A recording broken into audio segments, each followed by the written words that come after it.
Bonjour et merci de vous être inscrit de cette courte session.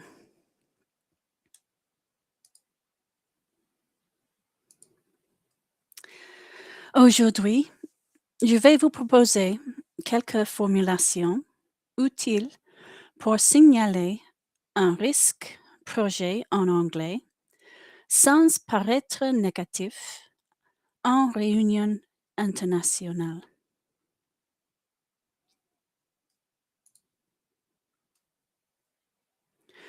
So today, I would like to look at a very common situation in multinational project environments.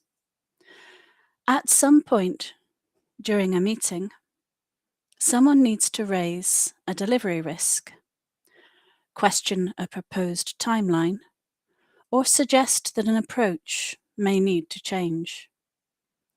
And very often, that message needs to be communicated in English.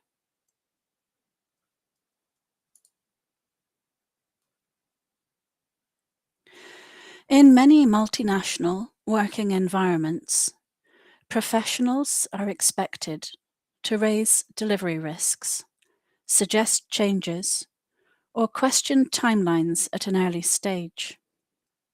In French, this may be done quite directly, without creating difficulty. However, in English-speaking corporate contexts, statements such as, "This will not work," "We need to change this," can sometimes be perceived as abrupt, even when they are factually correct. As a result, some professionals may hesitate to raise concerns in meetings or project discussions conducted in English. This is not necessarily a question of language level, but of how certain types of message are typically expressed in international professional environments. Dans ce type de situation, il ne s'agit pas seulement de trouver les mots justes, mais aussi d'introduire une contrainte sans remettre en cause l'avancement du projet.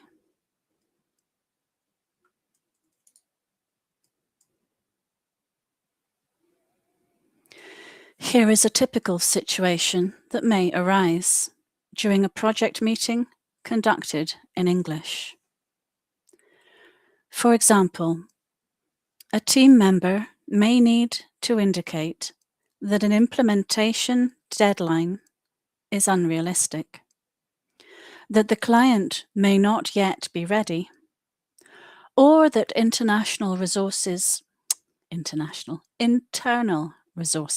are limited. In practice, this means raising the possibility that the proposed timeline may create a delivery risk. These are operational concerns that need to be communicated clearly at an early stage. However, in an English medium discussion, some professionals may be unsure how to express this type of message without appearing negative or resistant to the project.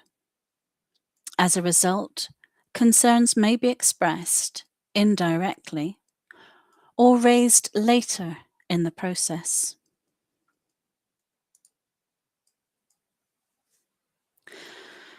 In practice, this type of concern may be expressed quite directly.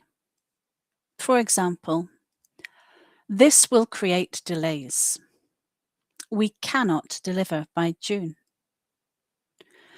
However, in many English-speaking professional environments, similar messages are often phrased in a more mitigated way, such as, "This might create delays at implementation stage," We may need to review the June deadline.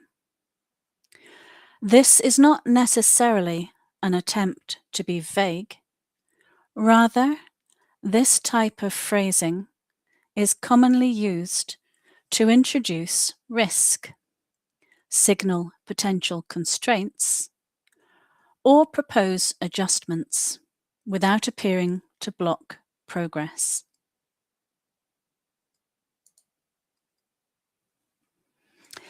Dans les réunions conduites en anglais, ce type de message est souvent introduit de manière plus progressive.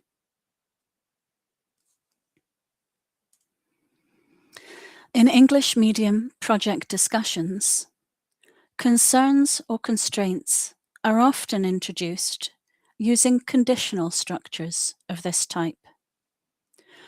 For example, it might be worth reviewing this timeline. We may need to clarify that with the client. These forms are commonly used to signal uncertainty, introduce potential impact, or indicate that further confirmation may be required.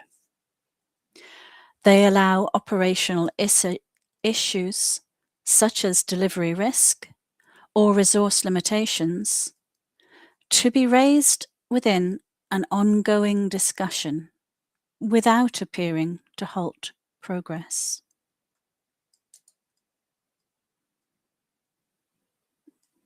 Cela correspond à certaines pratiques de communication que l'on retrouve fréquemment dans les environnements de travail anglophones.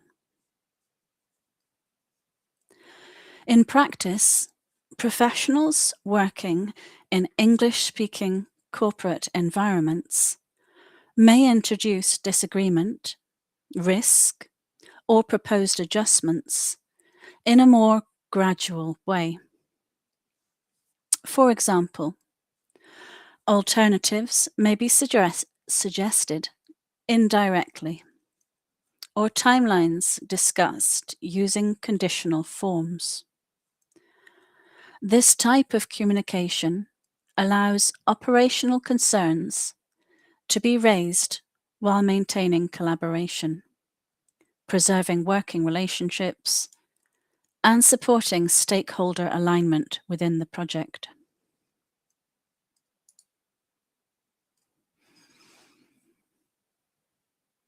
Merci d'avoir participé à cette session. Si vous souhaitez recevoir le support ou le lien vers le replay, n'hésitez pas à me contacter ici sur LinkedIn. Merci.